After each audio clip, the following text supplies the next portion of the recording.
This program contains animal treatment that may concern some viewers.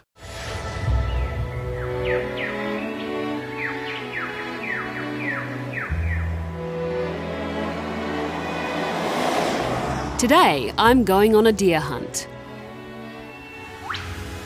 That's a sentence I never thought I'd hear myself say.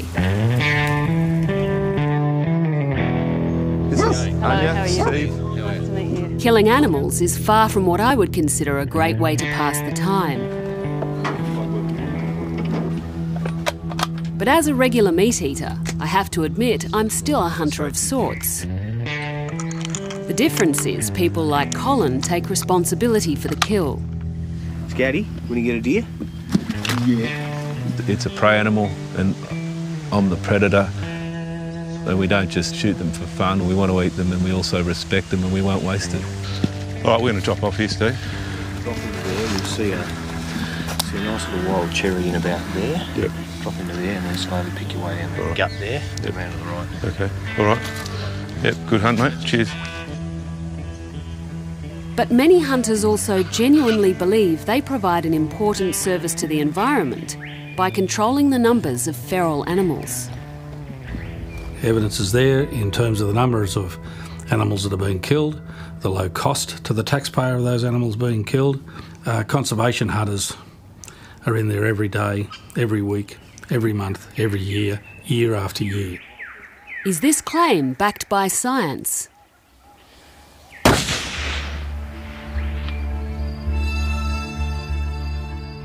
Feral animals like foxes, cats and rats have been responsible for most of Australia's native mammal extinctions.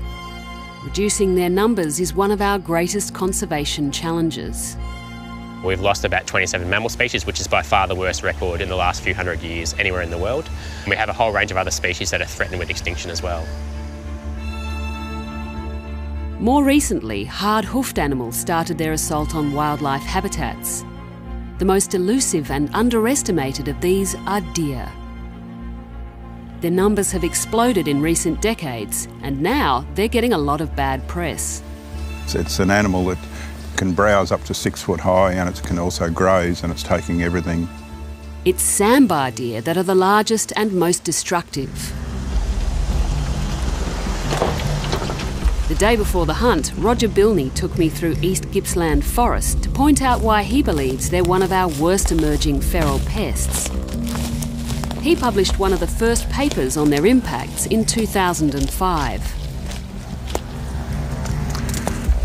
This is Hazel pomaderus. That foliage up there should be all the way through, but it's been heavily browsed. Even break down the main stems to get access to it. So all this would have been a thicket? It's an absolute thicket. See all these stalks? You shouldn't see the stalks, that should be all leaf. Deer are selective, but not just for species that taste good. These yellowwood trees have been antler rubbed to near death, apparently due to their lovely citrusy smell. 70-odd% of these are in some state of mortality. They will soon die. So does that mean you could actually lose this species from the rainforest? Yes. There's only one threatening process on this planet, and that is the sambar deer. Younger trees that normally grow to fill gaps in the canopy are overbrowsed and broken, leading to changes in moisture and light levels on the forest floor. Well, the rainforest is a fire break. It's a natural fire break. And as it breaks up and we get other species and grasses moving into there, fire will travel through a lot more. This is a classic example of what deer can do to a tree that they find tasty. This foliage would normally be all the way down to the ground, but the deer have browsed it up to here, which is as far as they can reach. Studies on deer impacts from the US and New Zealand suggest forest understories can change dramatically and may never return to normal. Despite their impacts, in the southeastern states where they're most common, deer are not listed as a pest species, but rather as a protected game species. And that's a major bone of contention. To list them as protected species is wrong. The hunting regimes that the government sponsor deliberately avoid the mechanisms that would be most effective, such as spotlighting and shooting at night and aerial culling of deer. I believe aerial shooting for sambar deer won't work because of the nature of the deer. They're not a herd animal. They won't run. They tend to hide. I'll just check out this rub here. This shows me that the deer has been here not so long ago. Defence of deer as a game species is intense, and during my morning with Colin, I understand why. Deer hunting is much more than a sport, it's a way of life. Did you notice the change in the wind just now? It's coming from behind us now, which is really bad. If you hunt sambar in this country, you have to be observant. I think hunting is a very grounding experience. It's directly relating to nature and you, getting back to basics, and it's not some make-believe thing that happens on a computer screen. The Shooters and Fishers Party say that by preserving and protecting the culture of hunting, conservation will also benefit. Can you tell me the idea behind conservation hunting? Can call it conservation hunting in the context of Australia, where you hunt feral animals almost as a contingent benefit of hunting animals that you want to hunt. The term conservation hunting was used by the recently abolished New South Wales Game Council to promote recreational hunting as a form of pest control. In those state forests, since 2006, I think they've decked around an average of about 20,000 animals a year. But the science on the reproduction rates of pest species suggests it's not as simple as a body count. A lot of our invasive species can actually increase their populations very quickly. So a fox population, as an example, can increase by nearly 100% per year. And so to actually reduce that population to a point where you can actually remove it completely, or at least reduce it to a large degree, you have to kill about 70% of that population every year, which is a huge effort. Probably the best study that's been done on this was a study in Victoria when they introduced a bounty system on foxes. And the best that they could do is 4% of the population. And that effort wasn't directed at the right places. So what point is that? It's like spotting flies and thinking you're making a difference. 160,000 dead foxes is 160,000 dead foxes, there for everybody to see. Contrary to claims of reducing the populations of feral animals, there is evidence that in some cases hunting helps them spread. At Murdoch University, Dr. Peter Spencer has been studying the DNA profile of various feral pig populations, which are a favourite target for WA shooters. Wild pigs from different regions were found to have distinctly different genetics. The other thing that we found, which was an absolute surprise, was that there were genetic signatures of some pigs that we found in some populations that were very, very characteristic for pigs that we would expect to find in another very different population. But where we found this happening was between an area of there's about 400 kilometres of open country where pigs just simply don't exist. So they're not moving across that landscape, so that the only explanation was that they really must be actively being moved into these new populations. A survey in 2000 found that more than half of all deer herds had been established due to illegal translocations.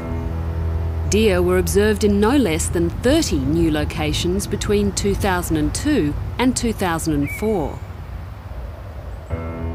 You know, there are criminals in every walk of life. It is illegal to transport feral animals.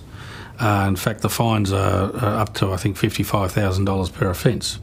The scientists that have given you that information, what's their answer? You know, let's have a look at species extinction in this country over the last 10 or 15 years. Let's have a look at the impact on agriculture of feral animals over the last 10 or 15 years. Has their methods been effective? No. Although it sounds like they're at loggerheads, there is evidence that scientists and hunters working together can achieve feral animal control. I think we're not opposed to hunting per se. We're all about effective feral animal control. Volunteer shooting by skilled hunters in a targeted way through a coordinated program can be an effective component of a feral animal control program. Goat culls in Victoria are just one example where a united effort has brought down a pest species dramatically and reduced impacts on the environment. If there's deer that are a problem in an area, we would certainly be available to deal with that. We've got people who are trained and accredited that can hunt the deer safely and ethically and remove the deer from the area or certainly reduce the numbers. Yeah, I think most scientists and ecologists would agree that if there was a strategic plan to actually go and shoot a population and bring its numbers down, then certainly professional hunters potentially could be quite beneficial in that sense. But I think letting recreational shooters go into areas and using that as a form of pest control is going to be largely ineffective. Without a careful strategy, the well-intentioned random shooting of feral animals can actually have harmful consequences. As an example, if you kill foxes, cats will increase because foxes actually are a very effective control method for cats. And so when you're managing species, you have to actually think of all the species in that system and you actually have to manage them at the same time. And it's very difficult to do that as a hunter. It's very difficult to go in there and say, let's shoot pigs, foxes, cats, all these species at the same time. Controversially, Dr. Ritchie argues that in some areas the best solution may be leaving animals like dingoes in the landscape. If you actually have native predators in the landscape, they're actually essentially doing that service for you. They're doing it 24 hours a day, they're doing it 7 days a week, and they're doing it for free. But where does that leave farmers who lose livestock to predators? One of the suggested solutions is guardian animals, which have been successfully used to protect both native populations and livestock. Essentially, they protect the flock, again, 24 hours a day, 7 days a week, so the farmer can basically sleep at night knowing that their flock is protected. Maremma sheepdogs are very effective at protecting sheep against wild dogs. We've used alpacas as well against things like foxes. And they have a fantastic benefit in that they can actually protect the stock while also not having to go and shoot things like dingoes at the same time. But dingoes and foxes don't prey on deer. How to control their growing populations is an argument that's likely to go on for some time. Somebody got something.